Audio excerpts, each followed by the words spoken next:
Hello friends, അപ്പോൾ ഞാൻ ഇന്ന് ഇവിടെ വളരെ ഈസി ആയിട്ട് നമുക്ക് തയ്യാറാക്കാൻ പറ്റിയ ഒരു ആപ്പത്തിൻ്റെ റെസിപ്പിയാണ് കാണിക്കാൻ പോണത്. വലിയ പണിയൊന്നുമില്ല, പക്ഷെ നല്ല സോഫ്റ്റ് ആൻഡ് സ്പോഞ്ചി ആയിട്ടുള്ള ആപ്പം നമുക്ക് ചുട്ടെടുക്കാം. അപ്പോൾ നമുക്കിത് എങ്ങനെ ഉണ്ടാക്കണേന്ന് നോക്കിയിട്ട് വരാം. ഈ റെസിപ്പിക്ക് ഏറ്റവും ഇമ്പോർട്ടൻ്റ് അതിൻ്റെ മെഷർമെൻ്റ് ആണ്. അപ്പോൾ ഞാനിവിടെ എടുത്തേക്കുന്നത് 2 കപ്പ് അരി, 1 കപ്പ് തുരുവിയ തേങ്ങ, 3/4 കപ്പ് ചോറ്, പിന്നെ നമുക്ക് ആവശ്യം 1 ടീസ്പൂൺ ഉപ്പ്, 1 ടീസ്പൂൺ ഈസ്റ്റ്, 1 ടീസ്പൂൺ പഞ്ചസാര. ഞാനിവിടെ സോണ മസൂരി അരിയാണ് എടുത്തേക്കണത്.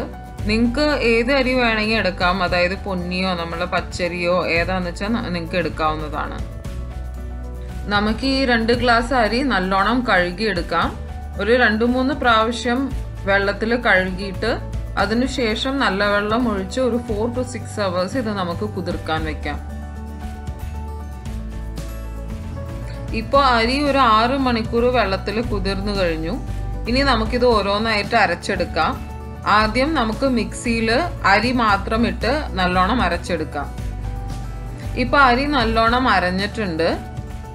അടുത്തത് നമുക്ക് ചോറ് ചേർത്ത് അരച്ചു കൊടുക്കാം. ചോറ് ചേർത്ത് നല്ലോണം അരച്ചതിന് ശേഷം അവസാനമായിട്ട് തേങ്ങ, പിന്നെ നമ്മൾ എടുത്തു വെച്ചിരിക്കുന്ന ഉപ്പ്, ഈസ്റ്റ്, പഞ്ചസാര ഇതെല്ലാം കൂടി ചേർത്ത് നമുക്ക് ഒരുമിച്ച് നല്ലോണം അരച്ചു കൊടുക്കാം. ഓരോ പ്രാവശ്യവും ഞാൻ കുറച്ചേ വെള്ളം ചേർക്കുന്നുള്ളൂ, അധികം വെള്ളം ചേർക്കേണ്ട ആവശ്യമില്ല. ആദ്യം തന്നെ കുറേ വെള്ളം ചേർത്താൽ മാവിൻ്റെ കൺസിസ്റ്റൻസി ചിലപ്പോൾ മാറിപ്പോവാൻ ചാൻസ് ഉണ്ട്. അതുകൊണ്ട് നമുക്ക് വെള്ളം കുറേശ്ശെയായി ചേർത്ത് നമുക്ക് അരച്ചു കൊടുക്കാം. ഞാനിവിടെ ഉപയോഗിച്ചിരിക്കുന്ന ഈസ്റ്റും ജസ്റ്റ് കടയിൽ വാങ്ങിക്കാൻ കിട്ടുന്ന പാക്കറ്റിലുള്ള ഈസ്റ്റാണ്. അപ്പോൾ അതിങ്ങനെ മാവിലേക്ക് ഡയറക്റ്റ് ആയിട്ട് ഇട്ട് കൊടുത്ത് നിങ്ങൾക്ക് അരയ്ക്കാവുന്നതാണ്. ഇപ്പം നമ്മളുടെ മാവ് റെഡിയായി കഴിഞ്ഞു. ദോശമാവിനേക്കാളും കുറച്ചും കൂടി ഒരു വെള്ളത്തിലാണ് ഈ ആപ്പത്തിന് നമ്മൾ മാവ് അരയ്ക്കേണ്ടത്. നമുക്ക് മാവ് ഇനി ഒരു പാത്രത്തിലേക്ക് മാറ്റി ഒരു മിനിമം 8 hours നല്ലോണം പുളിക്കാൻ വെക്കാം. ഇപ്പം 8 hours കഴിഞ്ഞു. അടുത്ത ദിവസം രാവിലെ ഇപ്പം മാവ് നല്ലോണം പുളിച്ചിട്ടുണ്ട്, ഈസ്റ്റൊക്കെ നല്ലോണം ആക്ടിവേറ്റ് ആയിട്ടുണ്ട്. ഈ സമയത്ത് നിങ്ങൾക്ക് മാവിൽ കുറച്ചും കൂടി വെള്ളം വേണമെന്ന് തോന്നുകയാണെങ്കിൽ വെള്ളമോ അല്ലെങ്കിൽ തേങ്ങാപ്പാലോ ചേർത്ത് കൊടുക്കാം. ഇനി നമുക്ക് ആപ്പം ഉണ്ടാക്കാൻ തുടങ്ങാം. എൻ്റെ കയ്യിൽ ഇവിടെ ഒരു ആപ്പച്ചട്ടി ഇല്ല, അതുകൊണ്ടാണ് ഞാനിവിടെ സാധാ നോൺ സ്റ്റിക്ക് പാനിൽ ഉണ്ടാക്കണത്. ആപ്പച്ചട്ടിയിലാണെങ്കിലും ഒരു 2 കൈയിൽ മാവ് ഒഴിച്ച് നല്ലോണം ചുറ്റിച്ചെടുത്ത് മൂടി വെച്ച് നമുക്ക് ഈ ആപ്പം വേവിച്ചെടുക്കാം. ആപ്പമൊക്കെ എപ്പോഴും മീഡിയം ഫ്ലെയിമിലാണ് ഉണ്ടാക്കേണ്ടത്. എപ്പോഴും ആദ്യം ഒരു ആപ്പം ഉണ്ടാക്കി അതൊന്ന് കഴിച്ചു നോക്കുക, അതിൽ ഉപ്പും പഞ്ചസാരയൊക്കെ കറക്റ്റ് ആണോന്ന്. ആപ്പത്തിന് കുറച്ചൊരു മധുരം വേണം, അപ്പോൾ കുറച്ച് പഞ്ചസാര എക്സ്ട്രാ ചേർക്കണമെങ്കിലും ചേർക്കാവുന്നതാണ്.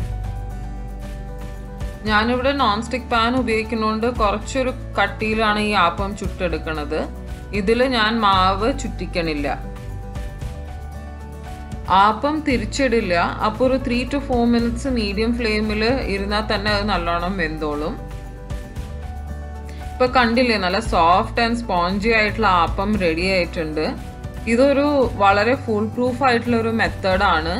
ഈ റെസിപ്പിയിലെ മെഷർമെന്റ്സ് നിങ്ങൾ എക്സാക്റ്റ് ആയിട്ട് ഫോളോ ചെയ്ത് കഴിഞ്ഞ് കഴിഞ്ഞാൽ നല്ല എളുപ്പത്തിൽ നിങ്ങൾക്ക് വീട്ടിൽ തന്നെ ആപ്പം ഉണ്ടാക്കാം. അപ്പോൾ ഈ വീഡിയോ നിങ്ങൾക്ക് ഇഷ്ടമായെങ്കിൽ പ്ലീസ് കമൻറ്റ് ബിലോ.